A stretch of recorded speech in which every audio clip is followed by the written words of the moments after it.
Good evening. We begin tonight keeping them honest with the White House continuing their effort to gaslight the American people. Now, if you haven't seen the 1944 movie Gaslight or kept up with your Psychology Today subscription, gaslighting is when someone tries to make you question your own reality and sanity. And they do this by lying, they do it by speaking in contradictions, and by denying the reality that you know to be true. So that is how the White House is gaslighting the American people daily in an effort to cover up how it handled the case of Rob Porter. Today, the White House changed its story and tried again to shift the blame for how a man who had been accused of domestic abuse by at least 3 women, including his 2 ex-wives, ended up working side by side with the president and at the right hand of the chief of staff. The story magically, conveniently changed hours after the FBI director testified about a timeline that directly contradicted what the White House had said just yesterday. Now, the White House tried to make a case that you shouldn't believe your own eyes and your ears. You should instead believe each version of the White House's shifting narrative. And you should also believe the White House when it says that the president really cares about victims of domestic violence, even though the president has never actually said that publicly. Again, this centers around Rob Porter, the now former staff secretary who resigned last week after news broke that his ex-wives had accused him of physical and verbal abuse. Porter denied the allegations. Now, ever since this picture came out, the picture we're showing you right now, last week showing his first wife with a black eye, the White House has been scrambling to come up with a consistent story about when they learned about these allegations. And the amazing thing is, they still have not been able to do that. CNN has reported that White House counsel Don McGahn knew a year ago that these allegations may come up in the FBI background check and learned more details over the past year. Well, yesterday, the White House said it learned of the extent of the allegations just last Tuesday and acted quickly, that the background check was ongoing and they hadn't received any papers relating to it. Well, today, the FBI director completely contradicted that, and he did so in public, sitting before the Senate Intelligence Committee. The FBI submitted a partial report on the investigation in question in March. And then a completed background investigation in late July. That is soon thereafter, we received requests for follow-up inquiry, and we did the follow-up and provided that information in November, and then we administratively closed the file in January. And then earlier this month, we received some additional information, and we passed that on as well. So not only does that contradict what the White House said yesterday, it contradicts what the White House said earlier today. This is Deputy Press Secretary on Fox and Friends just this morning. What we know about Rob Porter specifically, and that's the incident that everybody's talking about, is that his background check investigation had not been completed yet. It was still in the investigative process and had yet to be adjudicated. So prior to an adjudication, the White House is not going to step into the middle of a process and short-circuit it.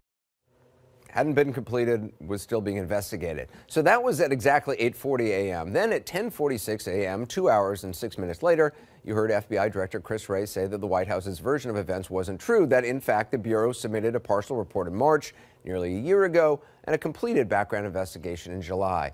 Now, try and keep up, because that's a totally different timeline than what Press Secretary Sarah Sanders described from the podium just yesterday.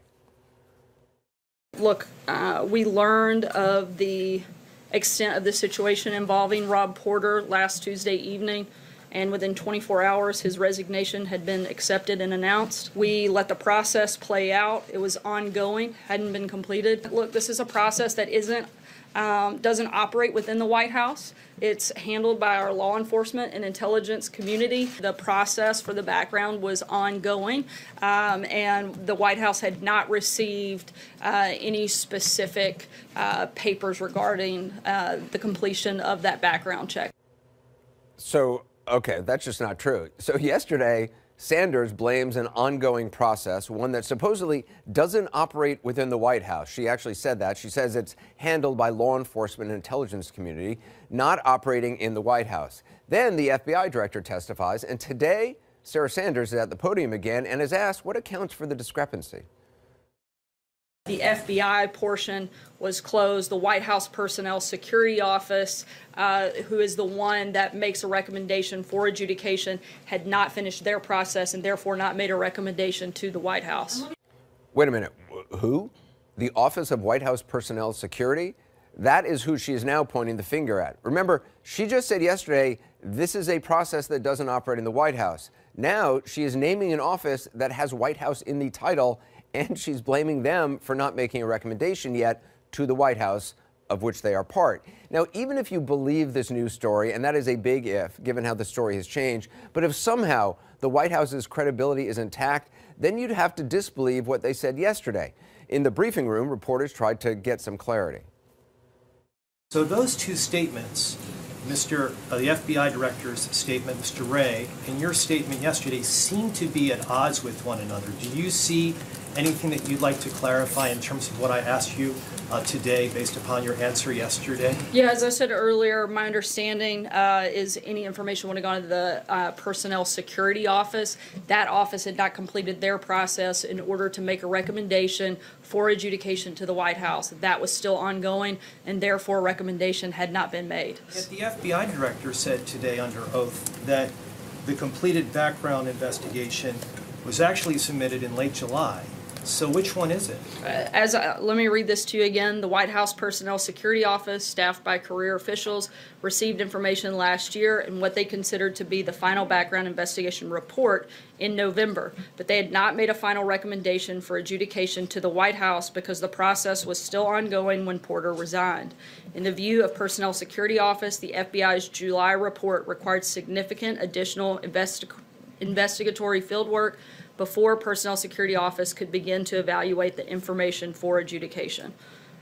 We find those statements to be consistent with one another. All right, just keeping them honest, those statements are not consistent with one another. And let's not forget, this isn't some esoteric policy dispute. This is about a man with a sensitive White House position accused of domestic violence against at least 3 women. Just last week, he was being praised by the White House, and today CNN learned that he was in serious discussions to actually be promoted when all of this blew up. Sarah Sanders was asked about that today. She said she didn't know. Also today, Chief of Staff John Kelly is quoted in the Wall Street Journal in regards to how the case has been handled. He said, quote, "It was all done right," end quote. It was all done right. Again, from the White House, don't believe the FBI director. Don't believe your eyes and your ears. Believe us. Now, on Friday, the president said it was a tough time for Rob Porter. And then over the weekend, he lamented on Twitter about lives and careers being destroyed because of, quote, "a mere allegation." No mention of lives ruined because of domestic violence, no mention of women at all. But the White House is sticking to its story that, above all, the president cares about victims. Does the president believe the women? Again, the president takes all of these accusations very seriously. He believes in due process. Above everything else, he supports the victims of any type of violence and certainly would condemn any violence against anyone. Look, we've condemned domestic violence in every way possible. Keeping them honest, that's actually not true either. The president has not actually condemned domestic violence in every way possible. And he actually hasn't condemned domestic violence in any way possible. Opening his mouth and saying those words, that would be one way to condemn domestic violence. But he has not done that. In fact, he has a long history of defending men accused of harassment and violence against women, including himself. Now, the president was on camera 2 different times today. He had 2 opportunities to get on the record with this deep-held belief the White House swears he has. Here was the first opportunity this morning. Here's how it went. President, do you believe Rob Porter's ex-wives? Do you believe Rob Porter's ex-wives, Mr. President? Very much. Sorry. Thank you, Cecilia. Do you believe Rob Thank you, Porter's Cecilia. ex-wives, Mr. All right, y'all head that President? way, guys. Time to start going. Let's go. Let's go. Now, remember, according to Sarah Sanders, above everything else, the president supports the victims. Here's the second opportunity for him to say something this afternoon. Mr. President, thank you. Do you have a message to domestic Thank you violence very much. victims? Thanks, Alex. Thank you. Thank you. Thank you. Thanks, everyone. Thank you. And that was it. Now, above everything else, the president supports the victims, says the White House. The White House says, don't believe your eyes, believe us. We asked the White House for anyone to come on the program to talk about any of this tonight. They said no.